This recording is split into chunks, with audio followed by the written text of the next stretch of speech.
Hello guys, good morning. இன்றைக்கி காலையிலே work out பண்ணிவிட்டு குளிச்சுட்டு அதுக்கப்புறம் தான் கிச்சன் சைட்கே வந்தேன்.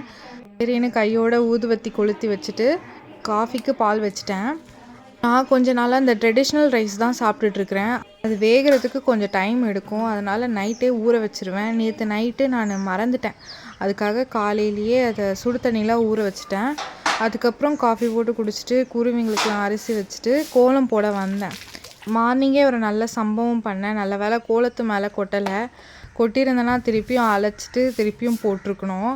நம்ம எவ்வளோ தான் ஜாக்கிரதையாக இருந்தாலும் நம்ம கை ஜாக்கிரதையாக இருக்க மாட்டேங்குது. அப்புறம் நல்ல பசி, மணி 8 தான் ஆகுது. ஆனால் அதுக்குள்ளேயே நல்லா பசிக்க ஆரம்பிச்சிருச்சு. இந்த மாவு வந்து கம்பு தோசை மாவு. கம்பு தோசை, இட்லி எல்லாத்துக்கும் யூஸ் பண்ணிக்கலாம். நேற்று தான் ஊற வச்சு அரைச்சி நைட்டு ஃபுல்லாக புளிக்க வச்சுட்டேன். இட்லி செய்கிற அளவுக்குலாம் பசி தாங்காது, அதனால் தோசை சுட்டுட்டு எனக்கு முட்டை தோசை சுட்டு சாப்பிட்டாச்சு. Bye guys.